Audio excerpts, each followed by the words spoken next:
Bismillahirrahmanirrahim. Assalamualaikum warahmatullahi wabarakatuh. Perkenalkan, nama saya Muhammad Adan Nazif, BP 181095336. Akan presentasikan tugas etika profesi A, yaitu tentang etika profesi di bidang IT.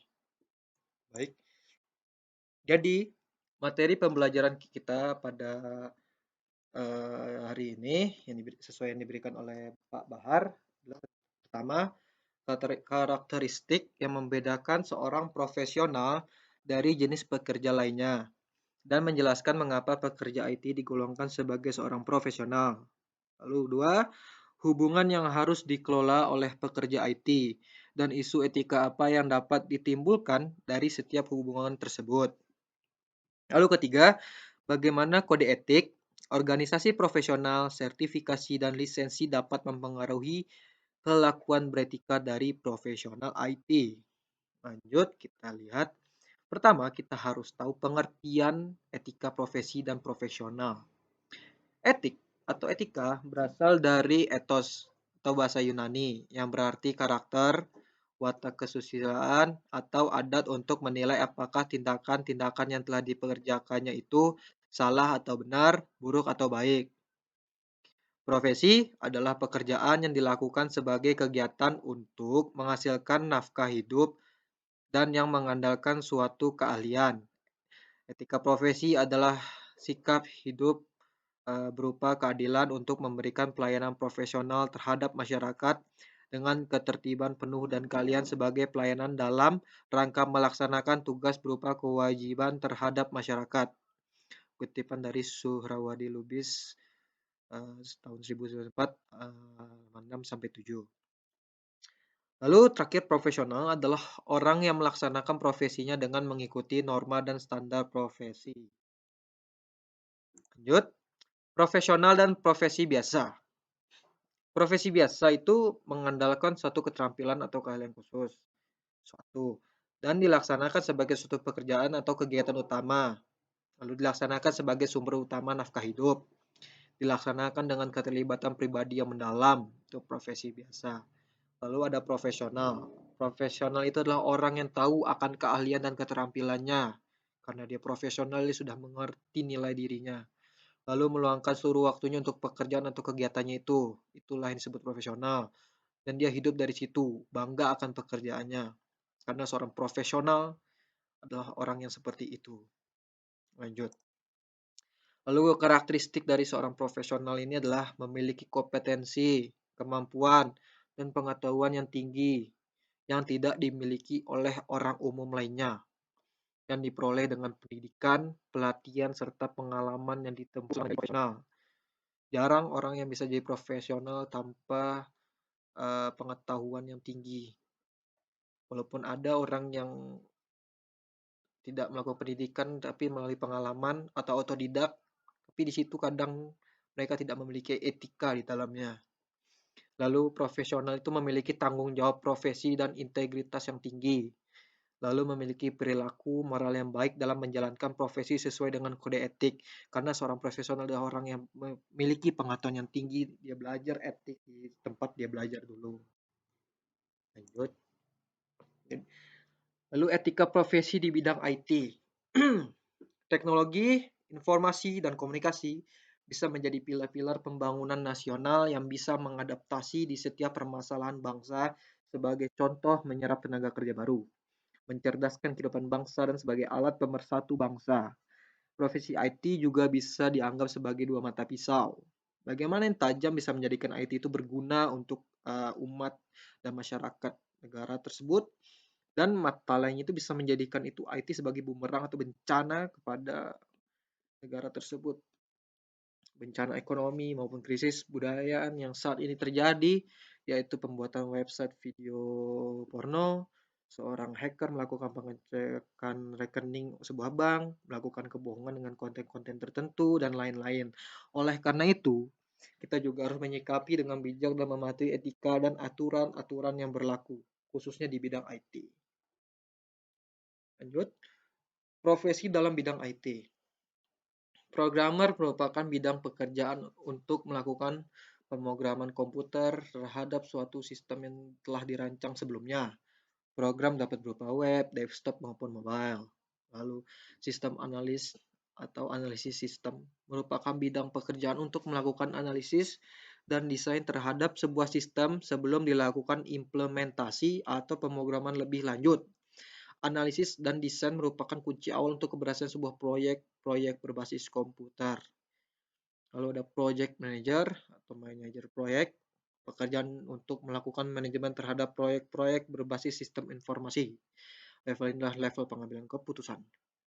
Lalu ada instruktur IT, berperan dalam melakukan bimbingan, pendidikan, dan pengarahan baik terhadap anak didik maupun pekerja di level di bawahnya. Lalu ada spesialis. Pekerjaan ini merupakan pekerjaan yang membutuhkan keahlian khusus.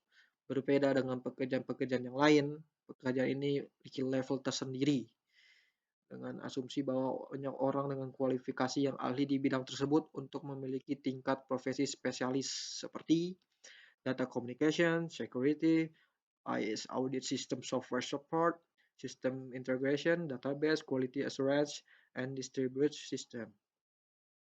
Technical engineering, lalu ada technical engineering, itu merupakan profesi IT yang berkecimpung di bidang teknis jaringan komputer dari maintenance sampai pada troubleshootingnya. Lalu, isu-isu pokok dalam etika teknologi informasi. Oke, pertama ada cybercrime, merupakan kejahatan yang dilakukan di bidang cyber, bidang komputer, teknologi. Itu seperti hacker, cracker, script kiddie, cyber teroris. Contoh pekerjaan bisa dihasilkan dari cybercrime ini banyak. Pertama itu adalah malware, virus, trojan, virus-virus yang dikirim, itu pekerjaan mereka. Lalu ada denial of software service attack. Lalu ada penggunaan tak terotorisasi, ada phishing, spam, dan ada spyware. Spyware itu kayak mata-mata gitu ya. Oke, lanjut.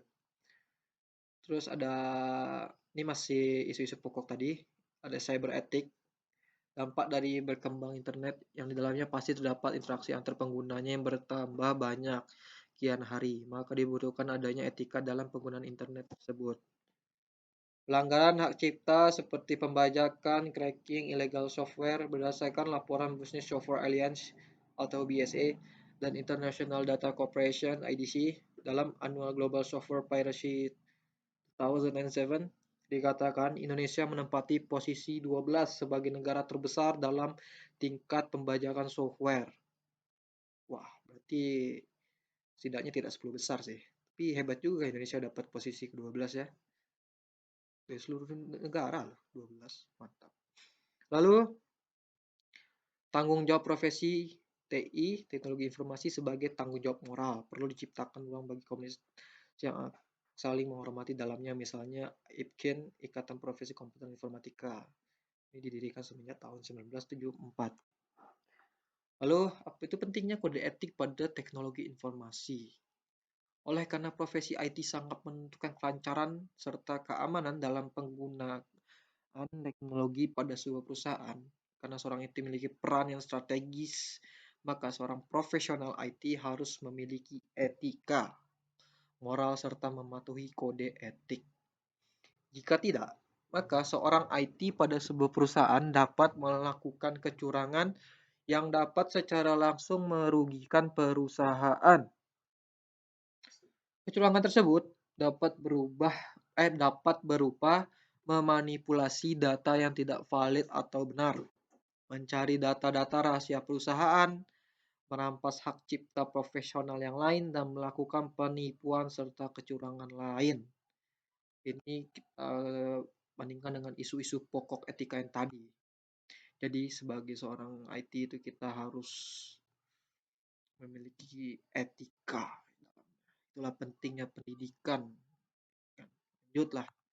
Jadi ini adalah hal-hal yang tidak boleh dilakukan oleh profesional IT.